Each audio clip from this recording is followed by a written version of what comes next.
The book of Leviticus chapter 3 మొదటి నుండి ఆ అధ్యాయం అంతా చదువుకున్నాం. The full chapter shall be. And if his offering be a sacrifice of peace, if he present it of the herd, whether a male or female, he shall present it without blemish before Jehovah, and he shall lay his hand on the head of his offering and slaughter it at the entrance of the tent of meeting. And Aaron's son, the priest, shall sprinkle the blood on the altar round about, and he shall present of the sacrifice of peace offering, an offering by fire to Jehovah. The fat that covereth the inwards, and all the fat that is on the inwards, and the 2 kidneys, and the fat that is on them, which is by the flanks, and the neck above the liver, which he shall take away as far as the kidneys, and Aaron's son shall burn it on the altar upon the burnt offering which lieth on the wood that is upon the fire. It is an offering by fire to Jehovah of a sweet order. మిగతా వచనాలు మరలా మనం కలంచు ధ్యానం చేసుకుంటాం. సహోదరులారా, ఈ పాఠ్యభాగంలో మనము మరి సమాధాన బలి అనే పదం ఇక్కడ కనబడుతుంది. గత 2 అధ్యాయంలో ఒకటి దహన బలిగా కనబడింది, ఇంకొకటి నైవేద్యపు బలిగా చూసినాం. గత వారం మనము మన చేతుల్లో చక్కని పిండి అనగా యేసు క్రీస్తు ప్రభువును కలిగి ఉండే గొప్ప ఛాయను గమనించాం. ఈ సమయమున మరి సమాధాన బలి అని మాట్లాడుతున్నాడు. దేవుని గ్రంథములో ఈ బలిలో ఒక ప్రత్యేకత ఉంది. ఏంటంటే ఇక్కడ మగదైనను ఆడదైనను తీసుకొని రండి అని అన్నారు. వేరే ఏ బలిలో కూడా దేవుడు ఈ కండిషన్ పెట్టలేదు. ఈ బలిలో ఆయన అంటారు, it should be a male or a female. సమాధానమును గురించి మాట్లాడుతూ దేవుడు పలుకుతున్న మాట. యేసు ప్రభువును రక్షకుడిగా అంగీకరించిన వానికి లభించే మొట్టమొదటి గొప్ప ధన్యత ఏంటంటే పాపక్షమాపణ. పాపక్షమాపణ పొందిన తర్వాత నీకు నాకు లభించేది ఏంటంటే దేవుని దగ్గర సమాధానం. అది ఎఫెసీయులకు రాసిన పత్రికలో మనం చూడగలం. ఎఫెసీయులకు రాసిన పత్రిక, అపోస్తలుడైన పౌలు, ది ఎపిస్టిల్ టు ఎఫెసియన్స్, చక్కగా సమాధానమును గురించి ఈ సంగతులను మాట్లాడతాడు. 2వ అధ్యాయం చాప్టర్ 2, ఎఫెసియన్స్ చాప్టర్ 2 11వ వచనం నుంచి చదువుదాం. Wherefore remember that ye once nations in the flesh, who are called uncircumcision by that called circumcision, in the flesh done with the hand, that ye were at the time without Christ, aliens from commonwealth of Israel, and strangers to the covenants of promise, having no hope. ఇంకేమంటున్నాడంటే, and without God in the world. ఇంకేమంటున్నాడంటే, but now in Christ Jesus, ye who once were far off are become nigh by the blood of the Christ, for he is our peace. ఆయన మన సమాధానకర్త అయి ఉన్నాడు. ఇంకేమంటా ఉన్నాడంటే, who has made both one, and has broken down the middle wall of enclosure, and having annulled the enmity in his flesh, the law of commandments. యేసు ప్రభువును నమ్మి పాపక్షమాపణ పొందిన తర్వాత లభించే భాగ్యం ఏంటంట? సమాధానం. అది ఎవరి వలన అంట? యేసు ప్రభు వల్లనే సమాధానం. Without Christ there is no peace. దేవుని ఎదుటకు మనం ఏ రీతిగా వచ్చినామంటే సమాధానం. ఈ సమాధానం ఎలాగో నీ జీవితంలో నా జీవితంలో వస్తుంది. How will we get this peace అని అంటే, పాప క్షమాపణ పొందినవాడు తన మనస్సాక్షి నుండి పాపం పోవాలి. హెబ్రీ గ్రంథకర్త 10వ అధ్యాయంలో మాట్లాడుతూ అంటాడు, ఆయన రక్తం ఎక్కడి నుంచి మనల్ని శుద్ధులుగా చేసిన మన మనస్సాక్షిలో నుండి పాపమును తరలించింది అని మాట్లాడతాడు. మన కాన్షియన్స్ నుంచి హి హస్ టేకెన్ అవే. మరి ఆ గొప్ప కార్యములు చేసినాడని హెబ్రీ గ్రంథకర్త 9వ అధ్యాయం, హెబ్రీ పత్రిక 9వ అధ్యాయం 14వ వచనంలో ఈ మాటను మాట్లాడతాడు. How much rather shall the blood of Christ, who by the eternal Spirit offered himself spotless to God, purify your conscience from dead works to worship the living God. మన మనస్సాక్షిని ఎక్కడి నుంచి అంట? అదిగో మృతమైన క్రియల నుండి జీవం కలిగిన దేవుని సేవించుటకు ఏమొచ్చిందంట? ఇప్పుడు మన మనస్సాక్షి శుద్ధిగా, అంటే ఏ పాపము లేకుండా దేవుడు అందరినీ కూడా పవిత్రపరిచాడు. ఇలాగూ నీ మనస్సాక్షి చెప్పితేనే నీకు ఏముందంట? సమాధానం ఉంటుంది. నీ లోపల అంతరంగంలో అడుగు, అయ్యా ప్రభువా నేను నిన్ను నమ్ముకున్నాను అని నువ్వు అనేకులకు చెప్తావు. యేసు ప్రభుని గురించి సాక్ష్యం ఇచ్చినంటావు. Speak to your conscience. నీ మనస్సాక్షిని అడుగు, ఏమని? నా పాపం పోయిందా? నీ మనస్సాక్షి ఎస్, నీ పైన పాపారోపణ లేదు అంటే నీ దగ్గర ఏమున్నట్టు? సమాధానం ఉన్నట్టు. నీ మనస్సాక్షి నీ మీద పాప నేరారోపణ నీకు చేస్తావు. ఎవరో చెప్పాల్సిన అవసరం లే, నువ్వు తప్పు చేస్తున్నావు అని. యువర్ ఓన్ కాన్షియస్, నీ మనస్సాక్షి ఏం చెప్తుందంట? అదిగో పాపమును గురించి మాట్లాడదు. యేసు ప్రభుని నమ్ముకున్న నా మనస్సాక్షి ఏం చెప్తుందంటే, నేను చనిపోతే పరలోకానికి పోతాను. ఎలాగోది అంటే, హౌ ఇస్ ఇట్ పాసిబుల్ అంటే, యేసు ప్రభు రక్తము ద్వారానే. నా మనస్సాక్షి శుద్ధిగా అయ్యింది. యేసన్న గారు ఒక పాట రాసిన, మనస్సాక్షి నుండి పాపమును తీసివేసినావని. పిల్లరా, యేసు ప్రభుని నమ్ముకున్న మన భక్తి జీవితంలో మనకు కావలసినంత ఏంటంటే సమాధానం కావాలి. ఎవరితో సమాధానం? దేవునితో సమాధానం కావాలి.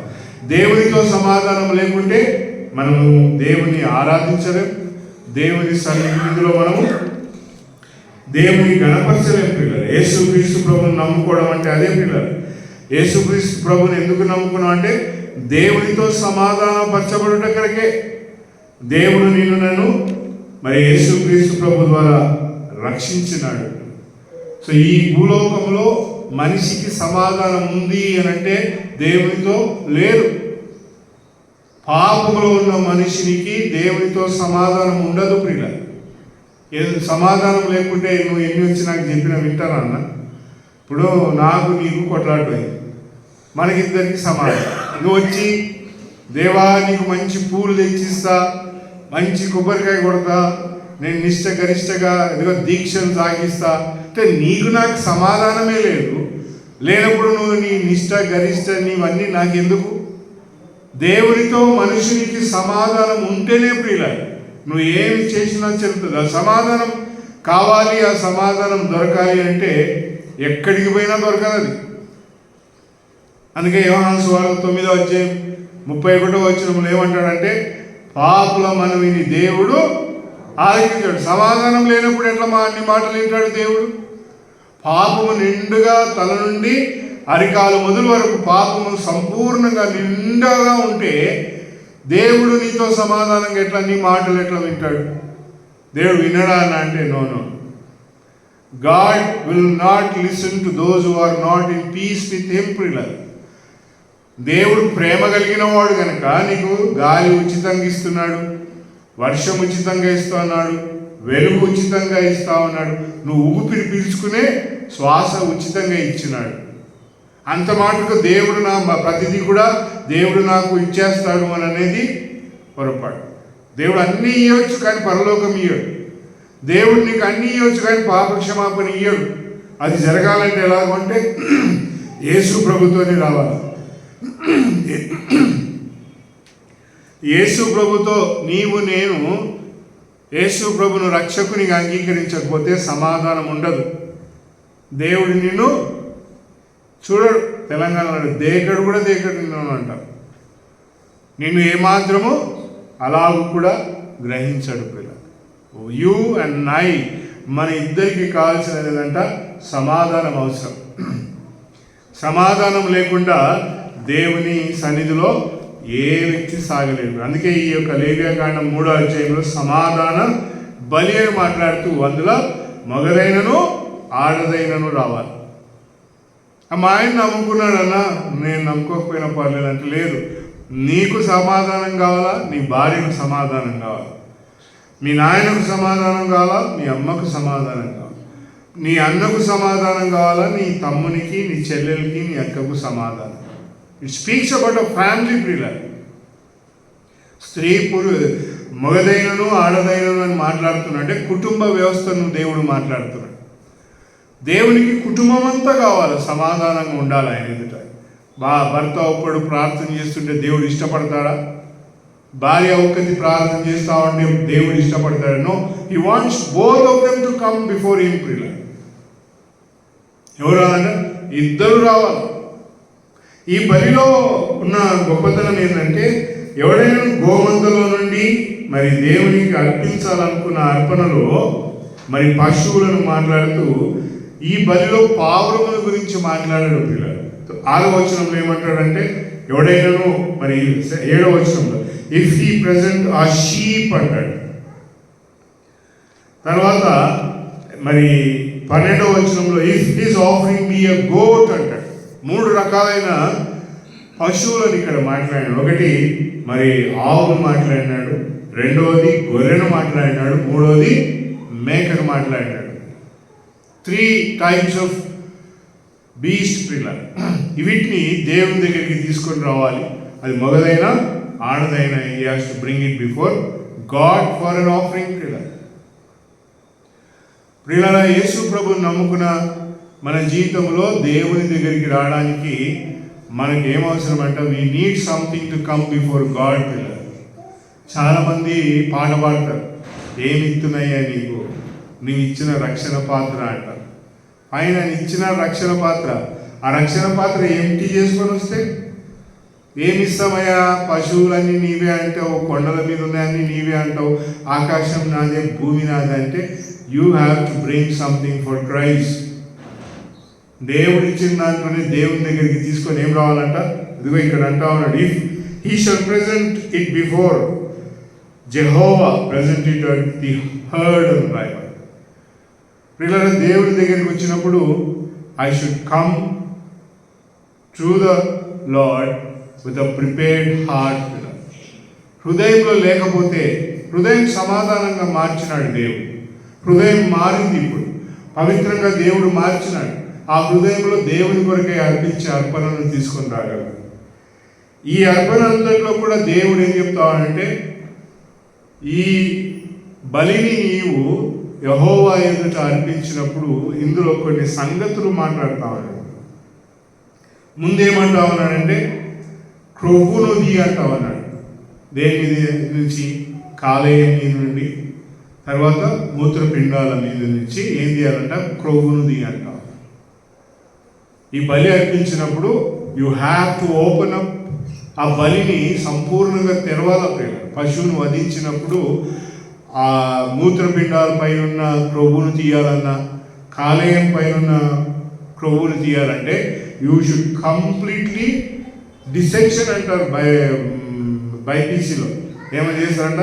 You should cut open the whole inner side అంటారు.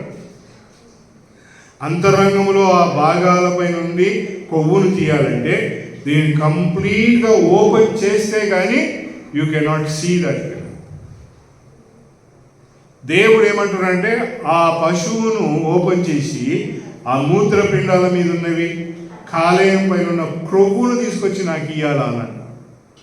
ఇంకేమంట, రక్తమును తీసుకొచ్చి ఇయ్యాలంట. ఇవి రెండు కూడా చక్కని గొప్ప వెలుగును, యేసు ప్రభువును గురించి మాట్లాడతాయి. రక్తము ప్రాణమును గురించి మాట్లాడతాయి, జీవమును గురించి మాట్లాడతాయి. క్రొవ్వు దేవునికి ప్రీతికరమైనది. అర్పణగా అర్పించబడే పదార్థాల్లో అది శ్రేష్టమైనది. ఈ రెండు మనుషునికి ఇయ్యలేదు దేవుడు. మాంసమును తినేటప్పుడు దేవుడు ఏమనంటే రక్తమును క్రొవ్వును తినవద్దు అని అన్నాడు.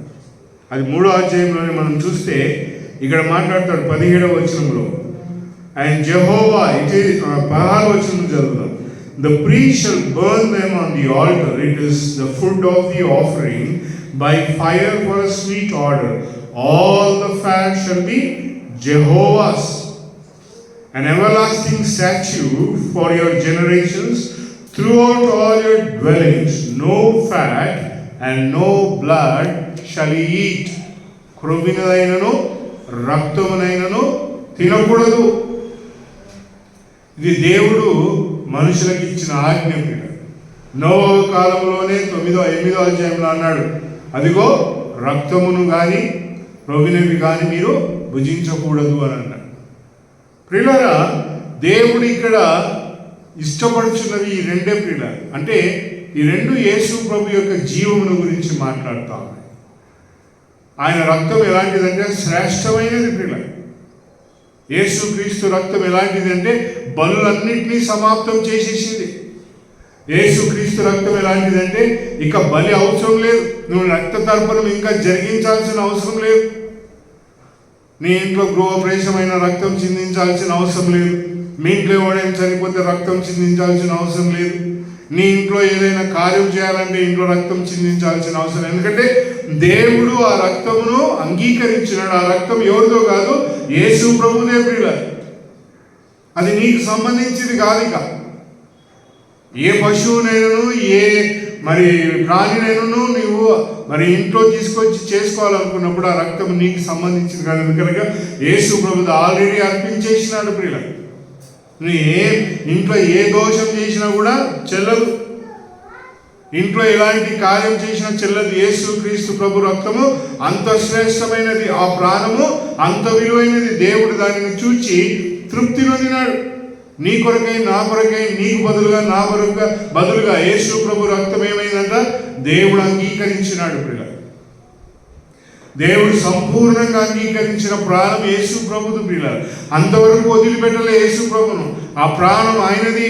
నా కొరకు జీవించిన ఈ ప్రాణం తీసుకొని వెళ్ళి ఆయన సింహాసనంపై అలంకరించుకొని ఉన్నతమైన మహిమలో దేవుడు ఆయనను కూర్చోబెట్టినాడు. యేసు ప్రభు ఎక్కడున్నాడంటే దేవుడికి ఇష్టమైన ప్రాణం ఇప్పుడు ఎక్కడుందంట, పరలోకంలో ఉంది ప్రియులారా. ఎబ్రీ గ్రంథకర్త అంటాడు, ఇదిగో నీవు నా కుడి పార్శ్వమున సింహాసనంపై ఆసీనుడవు కమ్ము, నీ శత్రువులను నీ పాదముల కింద పీఠముగా మార్చే వరకు ఇక్కడ కూర్చో. That life was so beautiful to God ప్రియులారా. దేవునికి ఎంతో ఇష్టమైన జీవితం అది. యేసు క్రీస్తు ప్రభు వారి యొక్క జీవనం అంతా ప్రియాతి ప్రియమైనది. మనుషులు తృణీకరించినారు, వద్దన్నారు. ఆయనని సిలువకు వేసినారు. ఆయనను సిలువకు వేసి మేకుల మధ్య బంధిస్తే ఆయనను ప్రేమించిన ప్రియులు వచ్చి ఆయన దేహమును ప్రేమించి తీసుకొని వెళ్ళి సమాధిలో చక్కగా భద్రపరిచి కావలసిన సుగంధ ద్రవ్యములన్నీ పూసి పెడితే ఈ లోకం ఏం చేసిందంట, ఆ సమాధి తెరవబడకూడదు అని సంఖ్యలతో బిగించింది ప్రియులు. యేసు క్రీస్తు యొక్క ప్రాణం బయటికి రావద్దు అనుకున్నారు. కానీ దేవుడు పరలోకం నుండి దిగి వచ్చి యేసు ప్రభు యొక్క సమాధిని తెరిచి సంఖ్యలను బద్దలు చేసి దానికి కాయలున్న వారందరూ కూడా కూలిపోయినారు. సంఖ్యలు కూలిపోయినాయి. దేవుడు ఏం చేసినాడు, ఆ ప్రాణమును పరలోకమునకు తీసుకొని వెళ్ళి ఈ పుట్ ఇట్ బిసైడ్స్ హిమ్ ప్రియులారా. ఎంత ఇష్టమైన ప్రాణమో యేసు ప్రభు వారి దేవుడు. నీవు నా కుడి పార్శ్వమున ఆశీర్వ, అది బలిపీఠం మీదకి ఎక్కాల రక్తం. జాగ్రత్తను ఎక్కడ చిందించకూడదు. ఆయన అంటాడు, ఇదిగో 3వ అధ్యాయంలో సమాధాన బలిలో ఏమంటాడంటే, ఆ రక్తమును తీసుకొని ఆ క్రొవ్వినది తీసుకొని ఏం చేయాలంట, దానిని burn it on the altar where the burnt offering which lies on the wood అని అంటాడు. దాన్ని ఎక్కడ ప్రోక్షించాలంట, 2వ వచనంలో అంటాడు, And he shall lay his hand on the head of his offering and slaughter it at the entrance of the tent of meeting. And Aaron's son, the priest, shall sprinkle the blood on the altar round about. నీ జీవితంలో సమాధానం కావాలి అంటే ఈ బలిలో ఏమంట, చేతులు పెట్టాలా బలి మీద. ఆ బలి మీద ఏం పెట్టాలా, చేయి పెట్టాలి. చేయి పెట్టడం అంటే వంగడం అని అర్థం, తగ్గించుకోవడం అని అర్థం. నీకు సమాధానం కావాలి అంటే తగ్గింపు అవసరం. ఏమా తగ్గింపు అని అంటే, తండ్రి నీకును పరలోకమునకు నేను వ్యతిరేకంగా పాపము చేసి ఇక మీదట నీ కుమారుడు అనిపించుకున్నటకు యోగ్యులను కాను అనే తగ్గింపుతో తిరిగి వచ్చినప్పుడే పిల్లరా ఆ యొక్క జీవి మీద నీ చేయి పెడితే దేవుడు నిన్ను అంగీకరిస్తాడు. నాకేం సంబంధం అని నీళ్లుకొని దేవుని ఎదుట నిలబడితే మరుక్షణం ఎక్కడికి వెళ్ళిపోతామంటే పాతాళానికి వెళ్ళిపోతాం, నరకానికి వెళ్ళిపోతాం. ఈ పశువు దగ్గరికి వచ్చి ఏం పెట్టాలంట, దాని మీద చేయి పెట్టాలి. యూ హ్యావ్ టు లే యువర్ హ్యాండ్ అంటే నీ జీవితంలో ఆ తగ్గింపు అవసరము పిల్ల. పాప క్షమాపణ అనే వెలుగులోనికి వచ్చి నిలబడినప్పుడే దేవుడు నీ జీవితంలో గొప్ప అద్భుతం చేస్తాడు పిల్ల. ఇక్కడ జరిగిన తర్వాత ఆ రక్తం ఎక్కడంట, బలిపీఠం మీద. మనుషుల కోసం కాదు యేసుక్రీస్తు ప్రభు రక్తం కాల్చింది. అనుకోవచ్చు నా కోసం కాల్చిన రక్తం, నువ్వేం గొప్పోలమా, నీ కోసం యేసు ప్రభు రక్తం కాల్చి ఏమన్నా ఏం రావు, మనం గొప్పోలమా? ఒక్కసారి మనం లోపల చూసుకుంటే ఎట్లుంటామంట, మనం మంచోళం కాదు. మరి రక్తం ఎవరి కోసం కాల్చినాడు? యేసు ప్రభు రక్తం కాలింది శిలువ మీద, నా కోసమే కాల్చినాడు అని ఏడ్చుకుంటా కీర్తనలు వాడతారు, స్తుతులు చెల్లిస్తారు, గంతులేస్తారు. రక్తం ఎవరి కోసం ప్రియులారా? God light and love this life ప్రియులారా. అక్కడ అదే అంటాడు, ఇదిగో రక్తము క్రొవ్వినది నాది, నీకోసం కాదు. యేసుక్రీస్తు అర్పించుకున్నది ఎవరి కొరకంట? మనందరి పక్షాన. మనమందరము చేసిన దోషములన్నీ ఆయన పైన మోపబడిన తర్వాత ఆయన శిలువపై నీ కొరకై నా కొరకై దేవుని యొక్క ప్రీతి కొరకై దేవుని యొక్క ఉన్నతమైన తలంపుల కొరకై తన్ను తాను అర్పించుకున్నాడు. బైబిల్ గ్రంథంలో రాయబడింది, ఆయన ఏం చేసినట్టే నిత్య ఆత్మ చేత తన్ను తాను దేవునికి అర్పించుకున్నాడు. పిల్లలు, నువ్వు రక్తం కార్చొద్దని, నువ్వు శిక్ష పొందొద్దని, నీవు దేవుని ఎదుట తీర్పరిగా లేక తీర్పులో నిలబడవద్దు అని చెప్పి యేసుక్రీస్తు ప్రభు నీ తీర్పును నా తీర్పును అంతటినీ కూడా సిలువలో భరించి ఏమైనాడంట, ఆయన దేవునికి ఇష్టమైనాడు. ఆ రక్తం ఇప్పుడు ఏమంట, దేవుని కొరకే అవసరం. పిల్లల, దేవుడు ఈ బలిలో అంతరంగంలో ఉన్న గొప్ప వెలుగును చూడాలనుకుంటున్నాడు. సమాధాన బలి ఎలాగ వస్తుంది అని అంటే, ఈ పశువును చక్కగా ఓపెన్ చేసినప్పుడు దాంట్లో నీకు కనబడాల్సింది ఏంటంట, కాలేయము, ఇంకా మూత్రపిండాలు, ఇంకా వేరే చాలా ఉంటాయి. ఎందుకు దేవుడు ఈ రెండు కావాలని కోరుకుంటాడు? దానిపైన ఉన్న క్రొవ్వు నాకు కావాలన్నాడు. దేవుడు గుండెకాయ కావాలని కోరుకోలేదు, నాకు అందులో ఊపిరితిత్తులు ఉంటాయి అది కావాలని కోరుకోలేదు, ఇంకేమి అడగలేదు పిల్లలు. ఆయన ఈ రెండు వస్తువులే. కటికమైన అంగడికి వెళ్తే ఈ రెండు దొరుకుతాయి. అయిపోయింది సార్, ముందే రావాలి, నువ్వు వచ్చింటే బాగుండు, నువ్వు ఫోన్ చేసింటే నేను తీసి పెడుతూ సార్, ఏంది మూత్రపిండాలు కాదు, దొరకదది. దేవుడు ఏమంటామనంటే, when you open up the beast, ఆ పశువును నువ్వు తెరిచినప్పుడు దాంట్లో నుంచి మూత్రపిండాలు తీయాలా, కాలేయం తీయాలి. మూత్రపిండాలు తీయాలంటే there is lot of excise పిల్లలు. మూత్రపిండాలు ఎక్కడ ఉంటాయంట, నీ ఆ పశువు అంతరంగ భాగంలో ఎక్కడో దాచుకొని ఉంటాయి. ఈ రెండు పరికరాలు, ఈ రెండు పదార్థాలు ఎలాంటివి అంటే జీవిని ఆరోగ్యంగా శుభ్రంగా ఉంచగలిగే పదార్థాలు. జీవి సమాధానంగా ఆరోగ్యంగా ఉండాలంటే ఈ రెండు చాలా వైటల్ రోల్ ప్లే చేస్తాయి. చెడుగును బయటికి పంపించేది ఒకటి, ఇంకోటి ఏంటంటే నీ యొక్క అంతరంగంలో ఉన్నదంతటినీ కూడా శక్తిగా మార్చగలిగే పదార్థం. యేసు ప్రభులో సమాధానం పొందినవాడు ఈ రెండు వస్తువులను ఎప్పుడు తలంచాలి. నీలో నుండి ఏం పోవాలంట, చెడుగు బయటికి వెళ్ళిపోవాలి. నీలో దేవునికి వ్యతిరేకమైన క్రియలు ఏమైనా ఉన్నాయో అవి క్రొవ్విన వాటితో నిండుకొని ఉన్నాయేమో. యేసు ప్రభు ఎంత సుందరుడో, దానిపైన క్రొవ్వు నిండింది అంటే దేవుడు అది ఎంత ప్రీతిగా ఇష్టపడినాడు. There was no uncleanness.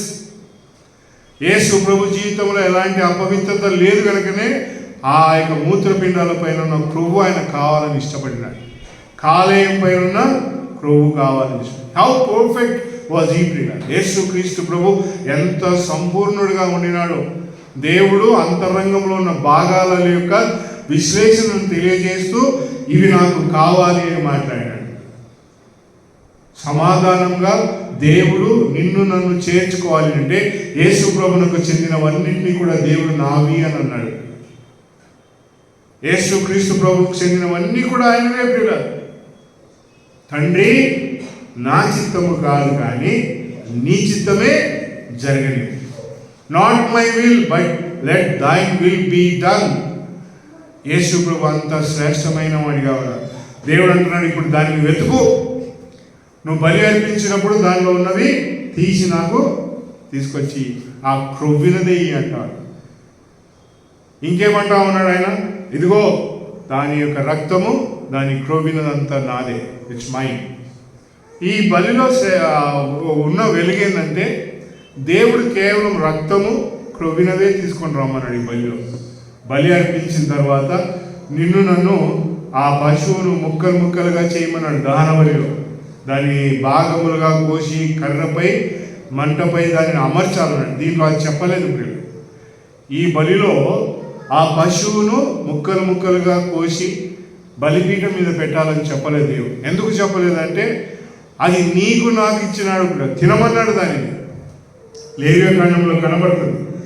6వ అధ్యాయం చూస్తే ప్రియులారా, ఈ బలిలో ఆ మాంసమంతా ఏం చేయాలా, ఎక్కడికి తీసుకోపోవాలా? మాంసం అంతా ఉత్త క్రొవ్వినది. మరి క్రొవ్వును రక్తమును తీసుకొస్తే మరి ఇది ఈ మాంసమంతా ఎక్కడికి పోవాలంటే లేవ్యకాండంలో దేవుడు మాట్లాడుతూ వారికి ఈ ఆజ్ఞలు ఇచ్చినాడు. 7వ అధ్యాయంలో మనం గమనిస్తే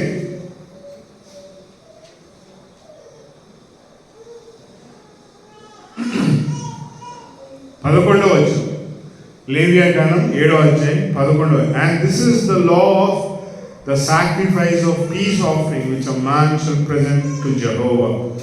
అంటూ కింద చెప్తే ఏమొచ్చినాడంటే 16వ వచనం, and if the sacrifice of his offering be a vow, a voluntary, it shall be eaten the same day. ఇదేమంటారంటే ఈ 11వ వచనం నుంచి మీరు లేవియాకాండం 7వ అధ్యాయము 21వ వచనం వరకు చదివితే సమాధాన బలిలో దేవుడు ఏమంటారంటే దాని మాంసమును మీరు తినాలి అని అంటారు. 18వ వచనంలో మాట చెప్తాడు. 7:18, any of the flesh of the sacrifice of the peace offering be eaten at all on the 3rd day. ఇది ఎన్ని రోజులు తినాలనంటే 2 రోజులు తినాలంట. దీని మాంసం బలిపీఠం మీద అర్పించొద్దు. ఈ బలిని కేవలం రక్తము క్రొవ్వినది ఇచ్చి ఇంకేమంటే దీని మాంసం ఎన్ని రోజులు తినాలంట? 2 రోజులు తినాలన్నట్టు. మొదటి రోజు తింటామయ్యా స్వామి, అయిపోతే మంచిదా దేవా అంటే ఫైన్ అన్నాడు. మిగిలితే ఏం చేయాలంటే 2వ రోజు కూడా తినండి అని అన్నాడు. ఇంకా మిగిలితే ఏం చేయాలి? ఈ మాంసం 3వ రోజు తినవచ్చా అంటే లేదు, 3వ రోజు తినడానికి లేదు. కాల్చి బూడిద చేశారు. ప్రియులారా, దేవుడు సమాధాన బలిలో ఆయన కోరుకున్నది రక్తము క్రొవ్వినది, కానీ ఆ యొక్క జీవిని ఆహారంగా నీకు నాకు ఇచ్చినాడు. యేసు ప్రభును భుజించే వెలుగు, యేసు ప్రభులో ఆనందించే వెలుగు. ప్రియులారా, ఈ బలిలో సంపూర్ణంగా ఉన్నవన్నీ కూడా నీవే. అందులో ఈ బలిలో ఉన్న కేవలం ఒక రక్తము క్రొవ్వింది దేవునికి అయితే the complete offering is yours. నన్ను తినాలా. ఎందుకు తినాలా? సమాధానంగా ఉండాలంటేనే యేసు ప్రభువును భుజించాలి. సమాధానంగా ఉండాలి అని అంటే యేసు ప్రభువుని ఎలాగ భుజించగలమంటే యేసు ప్రభు యొక్క జీవిత చరిత్ర బైబిల్ గ్రంథంలో రాయబడింది.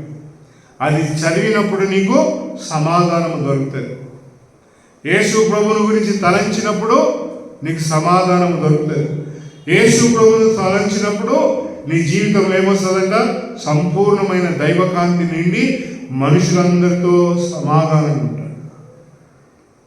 నువ్వు సుఖముగాను, ఏమంట తెలుసా మీకు ఆ వచనం? నువ్వు సుఖముగాను మాన్యముగాను, చదువు మాట నీకు నాకు సమాధానం సంపూర్ణంగా ఉండాలి అని అంటే, సుఖంగా మనం భూలోకంలో జీవించాలి అంటే, పౌలు తిమోతికి రాస్తూ మొదటి పత్రికలు ఏమన్నాడంటే, ఆయన 2వ అధ్యాయంలో ఈ మాట అన్నాడు.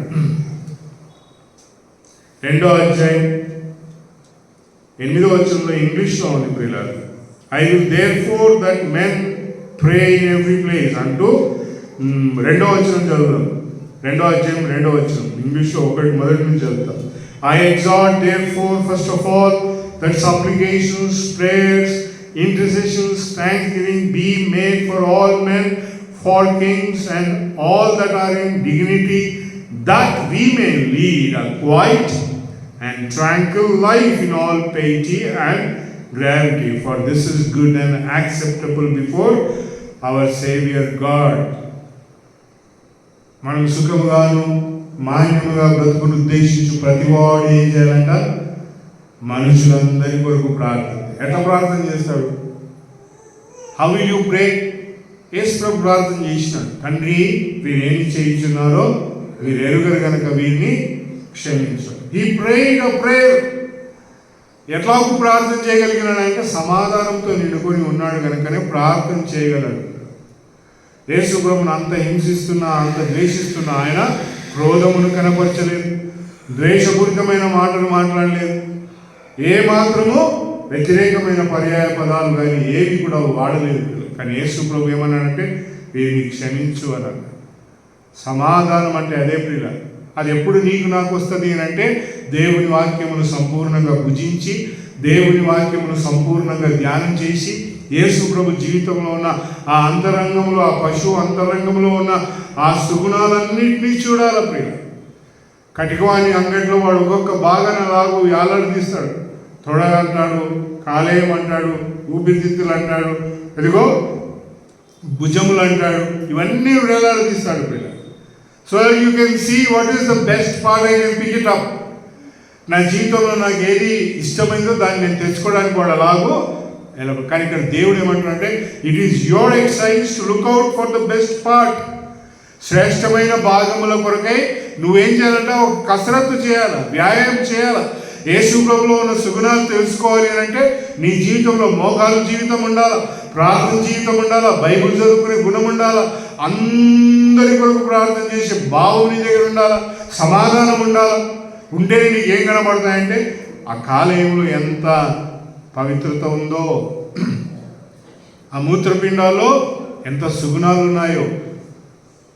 ఓ ప్రియులారా, యూ విల్ అప్రిషియేట్ ఎవ్రీథింగ్. ప్రభువు నిన్ను నన్ను ఎంతో ఘనంగా ఇష్టపడతాడు వెన్ యూ అప్రిషియేట్ క్రైస్ట్. ఎవరిని పొగడేది కాదు పిల్లలు క్రైస్తవ్యం అంటే. క్రైస్తవ్యంలో నేను వెళ్ళి చూస్తే నన్ను కూడా పిలిస్తే నన్ను కూడా పొగుడతారు. వీరుడు సూర్యుడు అని పొగుడతారు, కానీ యేసు ప్రభు గొప్పవాడు అని మాటలు మాత్రం కనబడవు. యేసు ప్రభుని నమ్ముకున్న నా భక్తి జీవితంలో మనకు కావాల్సిన వెలుగేందంటే అప్రిషియేషన్ ఆఫ్ క్రైస్ట్. దేవుడు కోరుకుంటున్నది ఏంటంటే యేసు ప్రభును పొగడాల. ఈరోజు మాట్లాడుతున్న క్రైస్తవ్యం మాట్లాడుతుందంటే నీకు ఉద్యోగం వస్తుంది, నీ అప్పులు తీరుతాయి, నీ కష్టాలు తీరుతాయి, నీ ఇంట్లో నెమ్మది వస్తుంది, నీకు ఏం కావాలో దేవుడు అన్నీ చేస్తాడు అనుకుంటున్నాడు. అది కాదు ప్రియుల అప్రిషియేషన్. యేసు ప్రభుని ఎప్పుడైతే నువ్వు పొగుడుతావో, యేసు ప్రభు అంతరంగంలో ఉన్న సుగుణాలను ఎప్పుడైతే చూస్తావో, అప్పుడు నీ జీవితంలో ఏమొస్తుందంట? ఆటోమేటిక్గా సమాధానం నిండుకుంటుంది. సమాధానం నిండుకొని ఏం చేస్తావంట? అందరి కొరకు ప్రార్థన చేస్తావు. ఈ బలిలో దేవుడు అందుకే అంటాను, ఇదిగో దాని అంతరంగంలో ఉన్నవన్నింటినీ కూడా నువ్వు చూడు అని అంటావు, దీనిని తిను అంటావు అని అంటారు. దీని యొక్క అర్పణలో ఉండే దేవుడిచ్చే గొప్ప భాగ్యం ఏంటంటే you have to eat it. యేసు ప్రభుని ఎట్లా పూజిస్తావా అని అంటే అక్కడ అందరూ కఠినంగా మాట్లాడినారు. యోహాను సువార్త 6వ అధ్యాయం ఏమంటే, ఈయన మాంసమును ఈయన రక్తమును తిని తాగాలంటున్నాడు. ఇది ఏం బోధన నాయనా అని అన్నాడు. ఏమమ్మా, యేసు ప్రభును తినాలా తాగాలా అని బోధన చేస్తుంటే ఇంకా మాకు పనులు లేవు నాయన, పొద్దున్నే లేచి మేము బైబిల్ చదువుకొని యేసు ప్రభువుని ధ్యానం చేసుకుంటాం. మా బస్సు పోతుంది, ఆడు దొరికే పనోడు దొరకడు, మా ఆఫీస్లో బయోమెట్రిక్స్ పోతుంది, ఇంకేం పోతుందంట, జీతం కట్ అవుతుంది, వచ్చి ఇచ్చేది ఇయ్యడు, పని ఇంకోటి ఎత్తుకొని పారి. కానీ బైబిల్ ఏం మాట్లాడుతుందంట, నీకు అన్నిట్లో దీవెన కావాలి అని అంటే where shall you land is knowing Christ, క్రీస్తును తెలుసుకున్నట్టే, క్రీస్తును గుర్తెరుగుతాయి. అలా నువ్వు చేసినప్పుడు దేవుడు ఘనంగా నన్ను సన్మానిస్తాడు. దేవుడు కోరుకున్న వెలుగులో ఈ యొక్క ఉన్నతమైన తలంపులన్నీ కూడా చక్కగా ఇందులో వర్ణించినాడు. కనుక మరి మన భక్తి జీవితంలో యేసు క్రీస్తు ప్రభువును, ఆయన అంతరంగంలో ఉన్న క్రొవ్వును దేవుడు ఎలా ఇష్టపడినాడు, మనము కూడా ఆయన అంతరంగంలో ఉన్న మహిమలను చూచి, ఆయన అంతరంగంలో ఉన్న గొప్ప దైవికమైన వెలుగును చూచి యేసు ప్రభువును ఘనపరుస్తాం, యేసు ప్రభు వల్లే జీవిస్తాం. గలతీ పత్రికలో పౌలు అంటాడు, మీరు క్రీస్తును పోలి నడుచుకోలేదు. Be imitators of Christ. క్రీస్తు ఎలాగున్నాడంట, ఆయన అంగములో కూడా దేవుడు ఆనందించినాడు. Everything that was for God. యేసు క్రీస్తు జీవితంలో ఏది కూడా దేవునికి వ్యతిరేకంగా లేదు. ఆయన నిద్ర కూడా దేవుని కొరకే ప్రియ. యేసు ప్రభు నిద్ర దేవునికి ఇచ్చినాడా? ఏమయ్యా, did Christ give his sleep to God? Yes. లూకాసు వార్త చూడండి. యేసు క్రీస్తు ప్రభు ఈ భూలోకములో అవి కూడా ఇస్తారా, నా నిద్ర కూడా ఇస్తారా దేవునికి అంటే? అందరు ఇస్తారు. యేసు ప్రభు ఇచ్చినాడు. 6వ అధ్యాయం లూకాసు వార్త 12-13 వచనాలు. And it came to pass, Luke's Gospel chapter 6, 12 and 13. And it came to pass in those days that he went out into the mountain to pray, and he spent the night in prayer to God. With God కాదు, to God. ఏం చేసినాడంట? రాత్రంతా. ఎప్పుడైనా ఇచ్చినారా దేవునికి రాత్రంతా మీ జీవితంలో? నా నిద్ర దేవుని కొరకే, యేసు ప్రభు నిద్ర దేవుని కొరకే, యేసు ప్రభు భోజనం దేవుని కొరకే, యేసు ప్రభు దుస్తులు దేవుని కొరకే. అందుకే ఆయన వస్త్రాలు కుట్టాలని ఒక ఆమె వచ్చింది, ఇంకొకటి ఏమనంటే ఆ వస్త్రాలు నాకు కావాలని చీట్లు వేసుకున్నాడు. What is there? యేసు ప్రభు తలకు ముళ్ళ కిరీటములు పెట్టి అంతయు కూడా అప్పగించి అవమానపరిచినా కూడా ఎవ్రీథింగ్ వాజ్ ఫర్ గాడ్. అయితే ఇప్పుడు అంతరంగంలో ఏం చేయాలంట? యేసు ప్రభు అన్నాడు ఆ మాట. యోహాను సువార్త 20వ అధ్యాయంలో ఒక మాట ఉంది పిల్లలు. ఆయన అంతరంగంలో, కాలేయంలో, మూత్రపిండాల్లో ఉన్న అదంతటినీ కూడా దేవుడు ఇష్టపడినాడు. ఇక్కడ ఏమంటున్నాడనంటే యోహాను సువార్త 20వ అధ్యాయం 25వ వచనం, జాన్స్ గాస్పెల్ 20:25లో, the other disciples said to him, but we have seen the Lord. But he said unto them, unless I see in his hands the mark of the nails, and put my finger in the mark of the nails, and put my hand into his side. అందుకే యేసు ప్రభు ఏమంటున్నాడు 27వ వచనం, then he says to Thomas, bring thy finger here and see my hands, and bring thy hand and put it into my side. నా ప్రక్కలో ఏముంచి అంటా ఉన్నాడు? నీ చెయ్యిని పెట్టు అంటా ఉన్నాడు. చూడు, how my inner sides are. వారికి కాలేయం పైన ఉన్న కొవ్వు, మూత్రపిండాల పైన ఉన్న క్రొవ్వు నచ్చలేదు కనుకనే బల్లెం తీసుకొని యేసు ప్రభు పక్కలో గుచ్చినారు పిల్లలు. పక్కలో గుచ్చితేనే మూత్రపిండాలకు కాలేయం పోయి తగులుతుంది. అది దేవుడు ఆనాడు ఇదిగో ఆ కాలేయము, ఆ మూత్రపిండాలు నాకు ఇష్టం అని అంటే మనిషి ఏమన్నాడు? బల్లెం తీసుకొని చచ్చిపోయిన దేహంలో గుచ్చినారు పిల్లలు. అయితే ఇప్పుడు యేసు ప్రభు అంటున్నాడు, నువ్వు రా, come and see my inner side. అదిగో నీ చేయి పెట్టి చూడు, అదిగో నా పక్కలో పెడితే you will feel the liver, you will feel the kidneys. How wonderful is Christ offering pillar. నీ సమాధానం కొరకు దేవునితో, నువ్వు దేవునితో సమాధానం ఉండటం కొరకై దేవుడు నిన్ను కోరుకున్నాడు. ఇందులో ఆడేదానిని కూడా ఆడదైనను మగదైనను తీసుకొని రా అన్నాడు. ఎందుకు అన్నాడంటే పిల్లరా, దేవుడు తన వెలుగులో సమాధానం ఎప్పుడు ఇవ్వాలనుకుంటాడంటే పాపమునకు అంతం పడితేనే ప్రియులు. ఊటకు ఏం పడాలంట? గట్టుబడాలి. పాపం యొక్క అంతం ఎక్కడుంటుంది అంటే, ఎప్పుడైతే నువ్వు ఊటను ఆపుతావో, ఎప్పుడైతే నువ్వు సోర్స్ని బంద్ చేస్తావో, అప్పుడేమవుతుందంట? ఇంకా బయలుదేరు. స్త్రీ అనే పాత్రలో దేవుడు ఏం చూసినాడంటే ఊటను చూసినాడు. జనని అన్నారు స్త్రీని. జనని అంటే సమస్త జీవమునకు ఆమె ఉత్పత్తి ప్రియుడు. దేవుడు ఆ ఉత్పత్తి దేనికి జరుగుతుందంట? పాపం కొరకే ఉత్పత్తి జరుగుతుంది, కానీ మంచి కొరకు ఉత్పత్తి జరగడంలే. అందుకే దేవుడు ఈ బలిలో ఏమన్నాడంటే, మగదీయును ఆడదీయును తీసుకొని రండి. హీ వాంట్స్ టు స్టాప్ అసమాధాన స్థితిని దేవుడు ఆపాలనుకుంటున్నాడు. ఎందుకంటే మనమందరం సంతోషమైన వాతావరణంలో సమాధానం కలిగి దేవునితో సాగాలని. అందుకే మగదీయును ఆడదీయును తీసుకున్నాడు. ఆడది ఎందుకు తీసుకురావాలంటే he wants to stop things. పిల్లలు సమాధానం అనుభవించాలి అని అంటే అంత బంధించబడాలి. దేవునికి వ్యతిరేకమైన క్రియలన్నీ బంధించబడితేనే సమాధానం బయలుదేరుతుంది. అందుకే దేవుడు మగదీయును ఆడదీయును తీసుకుని ఎందుకు రామంటాడు? He wants you to enjoy the beauty of fellowship. అది సమాధానంతోనే ఆరంభం. అది యేసు ప్రభువునే ఆరంభం. యేసు ప్రభు ద్వారానే సాధ్యం. కనుక అలా చేసి దేవుని సన్నిధిలో దీవించబడి ముందుకు సాగుతాక దేవుడి మాటలు మన కొరకే దీవించుగాక. ఆమేన్.